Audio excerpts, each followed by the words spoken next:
4 noms puissants de Dieu mentionnés dans la Bible.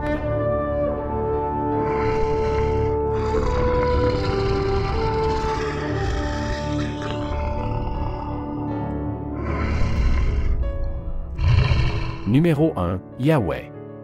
Yahweh occupe la première place parmi les noms qui symbolisent son identité et racontent souvent une histoire sacrée à travers les pages de la Bible. Ces noms ne sont pas de simples étiquettes décontractées, ils sont des révélations profondes qui échoient à la nature et au caractère de ceux qui les portent, en particulier en ce qui concerne Dieu. Chaque nom dévoile une mention divine, offrant un aperçu de l'infini du Tout-Puissant Yahweh. Un nom si sacré que, pendant des siècles, le peuple d'Israël n'osait même pas le prononcer à voix haute. Je suis celui qui suis, voilà ce que tu diras aux Israélites.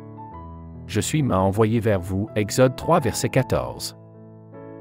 Yahweh est le nom de Dieu qui signifie la présence éternelle, celui qui est auto-existant, autosuffisant et toujours présent au cœur du désert. Il y avait une montagne appelée Horeb, souvent désignée comme la montagne de Dieu. C'est là qu'un spectacle curieux attira l'attention de Moïse, un buisson qui brûlait mais qui ne se consumait pas. Lorsque Moïse s'approcha, la voix de Dieu parla du buisson, l'appelant par son nom. Dieu entendit les cris de son peuple en Égypte et était prêt à les délivrer, mais Moïse avait des questions. L'une d'entre elles se démarquait. Lorsqu'il irait vers les Israélites, que devait-il dire les envoyer? La réponse de Dieu à Moïse fut profonde et mystérieuse, une déclaration de son essence éternelle. Dieu dit à Moïse, « Je suis celui qui suis. » C'est ce que tu diras aux Israélites, « Je suis m'a envoyé vers vous » Exode 3 verset 14. Ce nom, « Je suis celui qui suis », révélé en hébreu comme Yahweh, est riche de sens. C'est comme si Dieu disait qu'il est celui qui a toujours été et sera toujours, contrairement à tout ce que Moïse n'avait jamais connu. Dieu n'avait pas de commencement et n'aurait pas de fin. Il existe simplement, et son existence ne dépend de rien d'autre.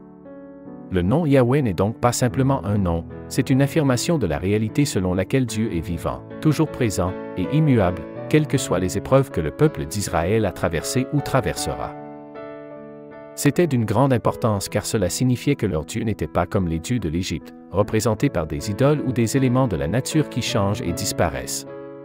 Yahweh était différent, il était réel, il était vivant et éternel. Le nom que Dieu s'est donné, « Je suis », rassura également Moïse et les Israélites de sa nature inchangeante. Il avait été avec leurs ancêtres Abraham, Isaac et Jacob, et il serait avec eux. Ses promesses étaient certaines parce qu'il est constant et sa parole est inébranlable. Ainsi, chaque fois que les Israélites invoquaient le nom de Yahweh, ils n'appelaient pas simplement une divinité lointaine, mais le Dieu omniprésent et tout-puissant qui s'était engagé à être leur Dieu pour toujours. C'est là l'histoire majestueuse et profonde qui se cache derrière le nom de Yahweh, telle qu'elle est révélée dans la Bible. Elohim, le deuxième nom puissant de Dieu, se trouve au début de la Bible, au tout début, où Dieu Elohim créa les cieux et la terre, Genèse 1, verset 1. C'est un nom qui illustre la puissance et la grandeur de Dieu, son rôle en tant que créateur suprême de tout. Elohim, majestueux et pluriel dans sa forme, mais singulier dans son action, reflète un Dieu complexe et uni, suggérant subtilement la mystérieuse Trinité. L'histoire du nom Elohim dans la Bible tisse ensemble le divin avec la réalité tangible de la création. Lorsque nous pénétrons dans la scène d'ouverture de la Bible, nous sommes accueillis par une déclaration puissante qui donne le ton à tout ce qui suit. Au commencement, Dieu créa les cieux et la terre, Genèse 1 verset 1. C'est notre première rencontre avec le nom Elohim, et elle est chargée de sens. Le mot Elohim est remarquable parce qu'il est à la fois majestueux et mystérieux. C'est un mot hébreu qui peut être traduit par « le fort » ou « le divin ». Ce nom n'est pas simplement un titre, c'est une description de la nature et du caractère de Dieu. Lorsque nous entendons Elohim, nous sommes censés comprendre que Dieu n'est pas seulement fort, mais l'incarnation même de la force et l'essence même de la divinité. Mais pourquoi cela importe-t-il? L'importance de ce nom réside dans ce qu'il signifie pour la relation entre Dieu et le monde. En appelant Dieu Elohim, la Bible nous dit que Dieu est non seulement infiniment puissant, mais aussi souverain sur toute la création. Ce n'est pas un pouvoir abstrait et lointain, mais une force personnelle qui a façonné les montagnes, creusé les vallées, rempli les océans et insufflé la vie à l'humanité. Au fur et à mesure que se déroule l'histoire de la création dans la Genèse, nous voyons Elohim à l'œuvre. Genèse 1 verset 3 déclare, « Et Dieu dit, que la lumière soit. Et la lumière fut. » La phrase « Et Dieu dit » résonne comme un battement de tambour tout au long du chapitre, nous rappelant que Elohim commande l'univers à l'existence simplement par sa parole, démontrant ainsi une souveraineté en action. Chaque acte créatif d'Elohim dans la Genèse est suivi de l'affirmation que c'était bon. Il ne s'agit pas seulement de qualité, mais de dessein. Tout ce qu'Elohim crée est conçu pour refléter et proclamer sa gloire et sa puissance, du plus petit insecte à la plus grande galaxie. Quand nous regardons le monde qui nous entoure, chaque partie de la création chuchote, voire crie parfois, le nom Elohim. Les montagnes se dressent comme des monuments à sa puissance, le ciel est comme une exposition de sa divinité, et chaque être humain porte le souffle d'Elohim, témoignant du toucher intime du Créateur. En termes simples, le nom Elohim nous rappelle qu'aucun coin de l'univers n'est laissé intact par l'œuvre de la main de Dieu. Cela nous dit que le même Dieu qui a façonné l'univers est impliqué dans les détails de nos vies. Lorsque la vie semble chaotique ou hors de contrôle, se souvenir de Dieu en tant qu'Elohim peut être une source de réconfort et de confiance. Ainsi, lorsque la Bible commence par « Au commencement », Elohim, elle nous invite dans une histoire où Dieu n'est pas un observateur passif, mais le Créateur actif, puissant et souverain. C'est une histoire qui se poursuit tout au long de la Bible et dans la vie des croyants aujourd'hui, où Elohim continue de créer, de soutenir et de révéler sa puissance et sa nature divine de nombreuses manières. Numéro 3, El Shaddai. Le nom El Shaddai est traditionnellement compris comme signifiant Dieu, l'Omnipotent. Ce nom est une combinaison de El, qui signifie Dieu en hébreu, et Shaddai, un mot dont la signification exacte est débattue par les érudits, mais est souvent interprété comme évoquant la suffisance, le pouvoir et l'attention maternelle, nourrissant telle une mère son enfant. Nous rencontrons ce nom pour la première fois dans Genèse 17 verset 1, où le texte nous indique qu'à l'âge de 99 ans, le Seigneur apparut à Abraham et lui dit, « Je suis le Dieu Tout-Puissant, marche devant moi avec fidélité et sois intègre. » Ici, Dieu établit son alliance à Abraham, promettant qu'il sera le père de nombreuses nations. Le moment de cette révélation est crucial, Abraham est vieux, et sa femme Sarah est bien au-delà de l'âge de procréer. La promesse d'un enfant semble impossible selon les normes humaines, mais Dieu se présente comme El Shaddai pour souligner qu'il n'est pas limité par les contraintes humaines. Il est suffisant en lui-même pour accomplir des promesses qui semblent impossibles. L'importance de Dieu se révélant comme El Shaddai à Abraham ne peut être surestimée. Cela met l'accent sur la puissance illimitée de Dieu et sa capacité à tenir ses promesses, quels que soient les obstacles apparents. Cela rassure Abraham que Dieu est bien plus que suffisant pour accomplir l'extraordinaire, garantissant que son alliance sera établie. Tout au long de la Bible, la notion de Dieu comme El Shaddai sert de rappel aux personnes dans diverses situations qu'elles peuvent compter sur la toute-suffisance de Dieu, que ce soit en période de besoin, de doute ou face à des situations apparemment insurmontables. Le nom El Shaddai témoigne de la puissance impressionnante et du caractère nourricier de Dieu, qui pourvoit et soutient son peuple en période de pénurie ou d'incertitude. Se souvenir de Dieu en tant qu'El Shaddai a apporté réconfort et force aux croyants, renforçant l'idée que lorsqu'ils ont Dieu, ils ont tout ce dont ils ont besoin. C'est un concept qui encourage la foi non pas en sa propre capacité, mais en la puissance de Dieu à travailler à travers et au-delà des limites humaines.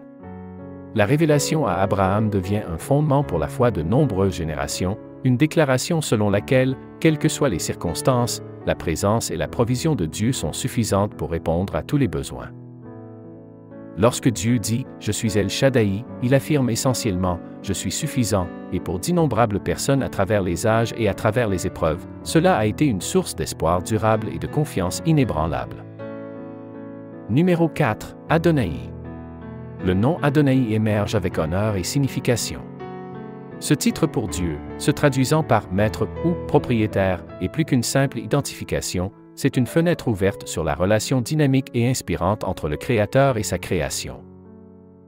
Imaginez un monde où chaque lever et coucher de soleil, chaque sommet de montagne et chaque profondeur océanique résonnent avec l'écho d'un nom majestueux.